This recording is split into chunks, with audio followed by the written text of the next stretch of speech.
Assalamualaikum warahmatullahi wabarakatuh. Perkenalkan, saya Nadia Nurasana. Saya mahasiswi STKIP Pangeran Darmakusuma. Saya dari Prodi Pendidikan Ekonomi. Saya membuat video untuk memenuhi tugas saya, yaitu manajemen SDM.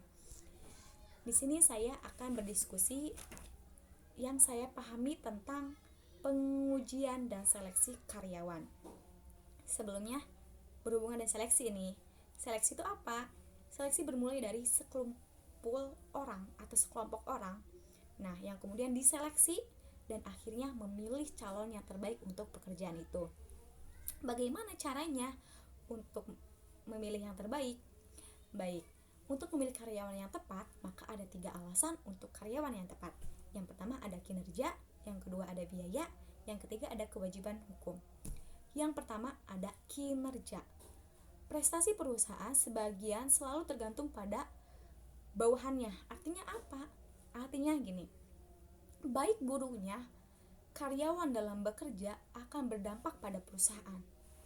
Ketika saya bekerja dengan sungguh-sungguh, maka akan berdampak baik pada perusahaan. Ketika saya bekerja dengan seenaknya atau tidak sungguh-sungguh, maka akan berdampak buruk pada perusahaan. Nah, seperti itu. Yang kedua ada biaya. Kenapa biaya? Baik, seperti ini. Merekrut dan mempekerjaan karyawan itu mahal. Artinya, jika kita merekrut dengan asal-asalan, hanya akan membuang-buang biaya. Dan tentunya bukan biaya saja. Tenaga kita, pikiran kita juga akan terbuang sia-sia. Yang ketiga ada kewajiban hukum. Akan ada dampak hukum untuk orang yang tidak kompeten dalam bekerja.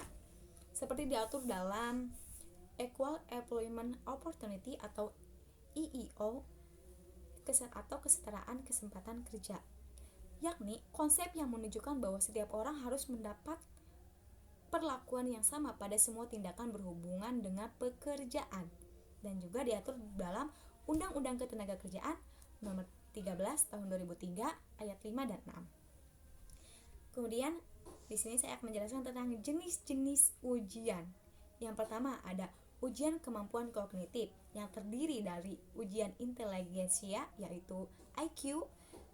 Yang kedua ada kemampuan kognitif khusus. Nah, ujian kognitif ini adalah ujian pemahaman umum.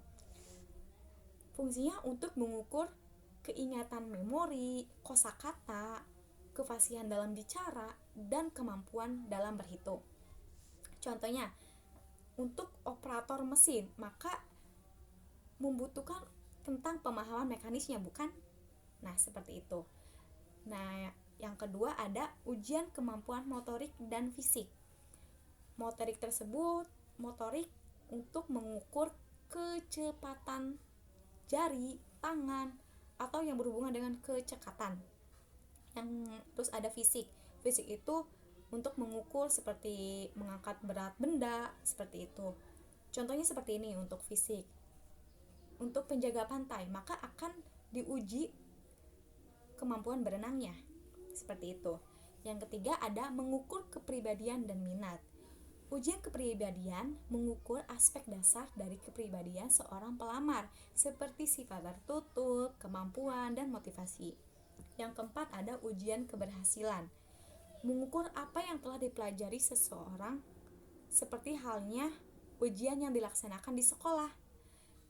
Ujian ini mengukur tentang pengetahuan dalam bidang pekerjaan. Ketika saya melamar menjadi misalnya ADM, saya melamar menjadi ADM, maka yang akan diujikan misalnya seperti ujian mengetik, ujian Microsoft Word atau Excel, seperti itu.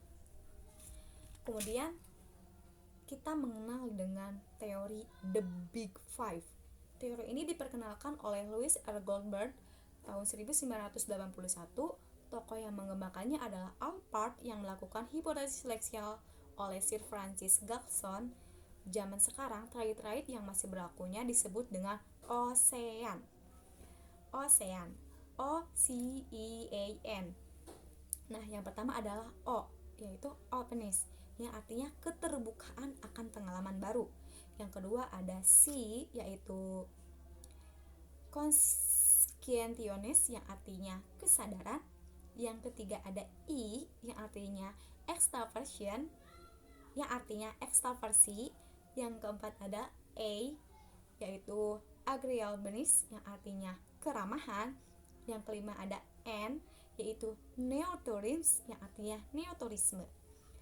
Nah, dalam seleksi juga biasanya ada pemeriksaan latar belakang dan pemeriksaan referensi.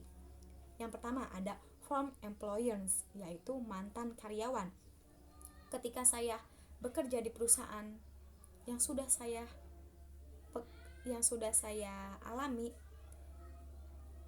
ketika saya melamar, maka si bos yang baru kita ini akan menanyakan perihal atau sesuatu tentang diri kita kepada bos sebelumnya, karena kita mantan karyawan di tempat tersebut. Nah, yang kedua ada commercial supervisor yang artinya supervisor saat ini. Ketiga ada commercial credit rating companies yang artinya peningkatan kredit komersial perusahaan. Yang keempat ada right reference yang artinya referensi ditulis. Yang kelima ada social networking site yang artinya situs jaringan sosial. Mungkin cukup sekian yang bisa saya sampaikan. Mohon maaf bila banyak kekurangannya karena saya juga masih dalam tahap belajar. Wabillahi taufiq wal hidayah. Wassalamualaikum warahmatullahi wabarakatuh.